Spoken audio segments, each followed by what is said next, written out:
Hey guys, what's up? Welcome back here to today's edition of Intuitive Angling, and really appreciate you guys swinging by the channel to spend some time with me on the video today. Really appreciate that.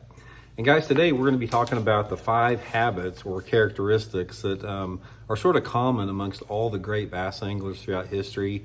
I mean, I've studied great anglers and I've tried to analyze what makes them so good.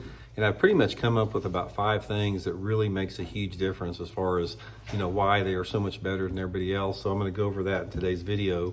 And then hopefully maybe you guys can incorporate this in some of your fishing and help out as well.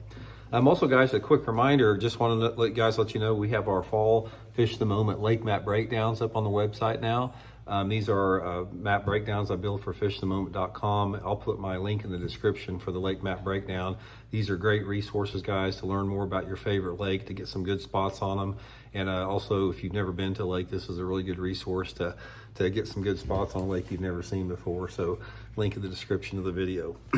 Okay, guys, the first one let's talk about that I can identify pretty easily is that all the great bass anglers have the habit that they capitalize on opportunities and they recognize those opportunities as soon as they see them. This is like one of the biggest things out there. And it was first brought to my attention actually by Roland Martin.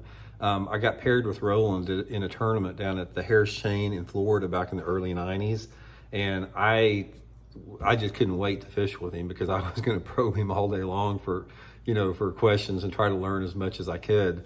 So I remember we were idling through this canal during the middle of the day, and I asked him, I go, what do you think is the most important thing in bass fishing that has allowed you to become like the greatest bass angler that ever lived? I said, what is the main thing? And he thought about it for, probably 10 or 15 seconds. And he goes, it's recognizing an opportunity and capitalizing on it immediately. He goes, and then he said, I'll give you a prime example. He said he was fishing a tournament back in the early or late 1970s. I think it was either Sandy Cooper or somewhere back east there. And he said that he was running back to the weigh-in. He had a little bit of time to spare, not much. But anyway, he's running back to the weigh-in. And I think he only had a couple fish in the boat. And as he's running back to the weigh-in there, he said all of a sudden he caught out of the corner of his eye just a shad flickered. The fish wasn't busting shad or anything, just a shad flickered out in the middle of the lake. And he said he went past it maybe 75 yards, and he goes, man, I'm gonna turn around there. He said he whipped around there, turned around, started making a few casts to where he saw that shad flickering. And he caught something like 10 fish in a row and had the biggest bag of the stringer of the tournament and won the tournament just on seeing that opportunity and recognizing that opportunity. And that stayed with me ever since then. It's like you have really got to be able to understand when you see an opportunity to capitalize on it. And prime example, like say you're fishing down along this bank or something and you're throwing a crankbait, and all of a sudden you look across the cove over there and you see this tree, this overhanging tree in the water, maybe throwing out a bunch of shade, and maybe there's a little lay down log coming off of that piece of shade. Immediately, if I see something like that, it's like, I got to go over there. So I put the trolling motor on high and go over there, even if I was going to make 1 or 2 casts. And more than not, I've seen that, really be a big factor. So anyway, guys, make sure that you recognize opportunities and capitalize on those opportunities. Don't be lazy about it. If you see something that might work, it's always worth a couple casts there. Okay, the next one, guys, is you have to, all the great fishermen out there that I've seen, it's like they know when to leave an area and they know when to stay in an area. Now, we've talked about this a little bit in the past on the videos here, but this is an important one. Knowing when you need to pull that trolling motor up and get out of there, or knowing when you just need to wait it out and grind it out is a big factor here. Now, a couple different elements. Say for example, one of the factors as far as knowing when to leave or knowing when to stay, let's say for example, there may be a bite window. And if you're on a tidal river, maybe the fish are gonna hit on the last 2 hours of outgoing tide, so you have to wait that area out. Or maybe, that you were depending upon shade on a certain area, and that once you lost that shade, that's the time to leave. But there's always some indicators that can make you decide if you need to stay in an area and to leave in an area. For me, one of the things that I have seen in my own fishing is that determination as far as how long you spend in the area has to do with the complexity of cover in the area that you're fishing. In general, one of the things that you'll find is the more cover that you have and the more dense that cover is, the longer you need to stay in that area, because there's a lot of different things that could work. You got a lot of nooks and crannies you have to get into.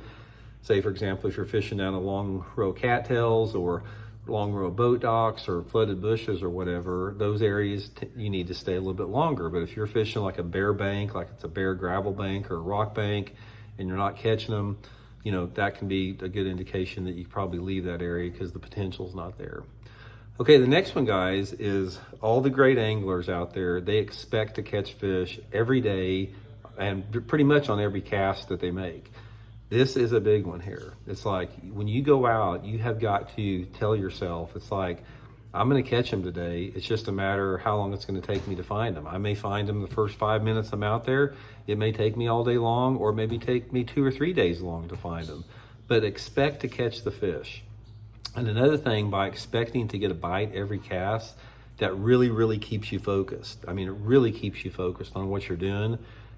Because if you're reeling that crankbait, through the water like that, and you're totally focused on that crankbait all the time, it's like when that fish hits, you're a lot less apt to miss that fish if you're expecting to strike every time. So another good way to do that is, if you feel like you're in an area that there's not many fish in there, or that you're using the wrong bait, make a change the area, change the bait until you hit upon an area that looks really good to you and you feel like you're using the right bait and you're expecting to catch one every cast. That's a big thing there.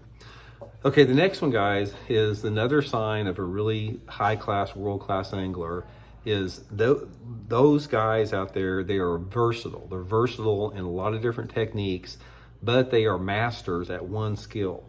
This is what allows you to win tournaments. It's like if you look back through the history of guys that have won a lot of tournaments throughout their career, a lot of those wins usually come on one technique. Prime example for like Tommy Biffle and Denny Brower flipping. They were known, when that got in their wheelhouse, they'd win. They could do other things, but when it came to pitching and flipping, they would win.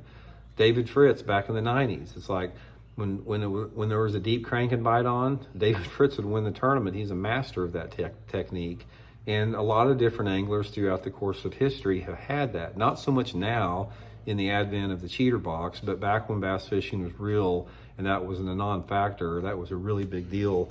Just really being able to, knowing when to capitalize on one thing and commit to that. A lot of times, let's say, for example, you're a good flipper and you may go to a lake where there's just not much flip and cover. There's not much habitat, or there's not much potential for that. So at that point, you may have to be versatile and you have to maybe do something else.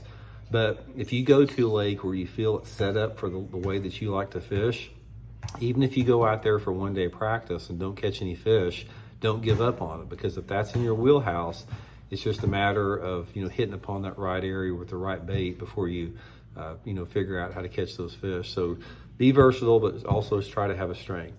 And guys, finally, the fifth one of the biggest things I've noticed about the world-class bass anglers that are really, really elite anglers is they do not need electronics to catch fish. It's like they do not need that crutch and that umbilical cord like so many anglers today have to have, or they can't catch them. Most all the great anglers throughout the history of the sport, like Van Dam, Clunn, Martin, Denny Brower, Larry Nixon, all those type of guys, they understand and they are masters at bass movement and seasonal patterns where they don't have to have electronics. They can read the bank structures.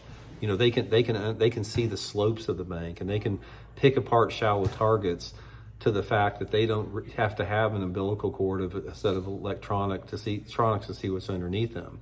And this is one of the things that takes a lot of years under your belt as far as developing those techniques for mastering the art form of shallow water fishing. Because make no mistake about it, guys, shallow water bass fishing is 10 times more difficult than deep water bass fishing. You have so many more variables involved in shallow water target fishing than you do offshore fishing. So it is the most difficult form. And when you become an artist at it, like a lot of those guys are, that's when you've really reached the pinnacle of your profession. So anyway, guys, that's my top 5. That's the thing, that common thread that binds them all together. Hopefully you can use a few of those in your own fishing, and hopefully help you guys out. We'll talk later.